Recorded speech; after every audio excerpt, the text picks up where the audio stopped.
Bonjour à tous. Dans une précédente vidéo, j'ai montré comment LaceWorks s'intègre dans un pipeline CI/CD pour détecter les vulnérabilités, les fameuses CVE, et éventuellement bloquer la suite du pipeline si on n'est pas conforme à un nombre maximum de vulnérabilités.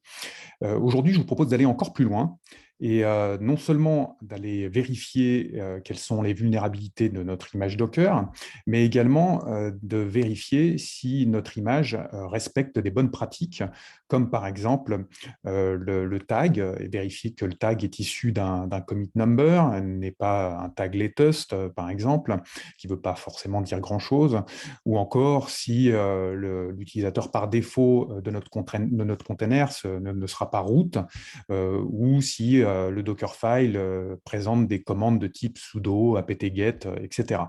Donc, on va appliquer un certain nombre de policies qui sont centralement définies dans notre plateforme LaceWorks et vérifier en fait que ces policies sont bien appliquées et que nos images sont bien conformes au travers les différentes étapes de notre workflow DevSecOps. Donc, bien sûr, on va faire ce scan au niveau de notre CI, ici, mais on va également faire un scan régulier directement sur le registre, hein, puisque ce n'est pas parce qu'une image a été correctement construite au moment de la CI qu'elle sera toujours dépourvue de vulnérabilité plus tard, hein. Il y a des vulnérabilités qui sont découvertes tous les jours, Log4j par exemple. Donc on fait un scan régulier sur certains repos, en tout cas de notre registre, et on va faire une corrélation entre les résultats de ces différents scans par rapport aux containers actuellement en exécution sur notre production pour vérifier que ces containers sont bien conformes, enfin sont bien issus d'images conformes. Et maintenant, ce qu'on a rajouté, c'est qu'on est maintenant capable d'appliquer aussi ces policies au moment du déploiement, au moment en fait du kubectl apply, pour vérifier si oui ou non le pod qui va être généré va être conforme par rapport aux politiques définies dans LaceWorks. Et ça va s'effectuer à travers l'admission controller de Kubernetes qui va aller vérifier que les politiques sont bien conformes. Donc, comment ça se passe?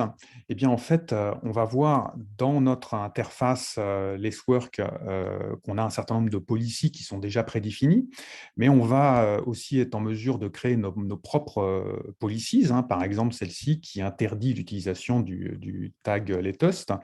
On va définir la sévérité de notre policy, on va définir si elle est bloquante ou pas. Si elle est bloquante, ça interdira au niveau de l'admission controller Kubernetes le déploiement de cette image.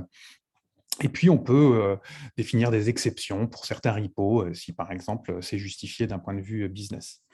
Donc, on a l'ensemble de nos policies qui sont définies ici. On va tout de suite aller faire un test, hein. On va aller regarder, là par exemple, ici je vais faire un scan, donc comme on pourrait faire dans un pipeline CI/CD, je fais un scan de mon image dans sa version 0.2, je demande à appliquer les policies définies centralement dans ma plateforme LaceWorks et je demande à ce que le code retour soit un code retour 1 si je suis si je suis pas conforme par rapport aux politiques. Donc ici, justement, je m'aperçois que j'ai une vulnérabilité critique sur ce package.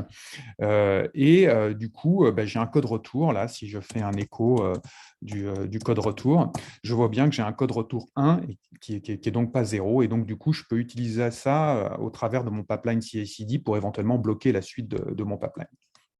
Voilà. Ces résultats en fait, de scan de vulnérabilité sont centralisés sur ma plateforme, donc je peux à tout moment aller vérifier quels sont les résultats, là, par exemple, de ce scan, vérifier que en fait, cette image, elle donne lieu à des containers qui sont actuellement actifs, hein, qui sont actuellement running sur ma plateforme de production. Et puis, je peux aller vérifier en fait ici quelles sont les politiques qui ont échoué. Ici, je vais voir que j'ai un certain nombre de policies qui ont été effectuées, qui sont passées, hein, mais d'autres policies qui ont été en échec et du coup qui correspondent à une image actuellement non conforme. Voilà. Donc, ces résultats de scan étant centralisés, les policiers sont aussi centralisés dans notre plateforme. Maintenant, je vais vous démontrer au travers du déploiement comment on effectue aussi cette application des policiers au niveau de la mission controller de Kubernetes.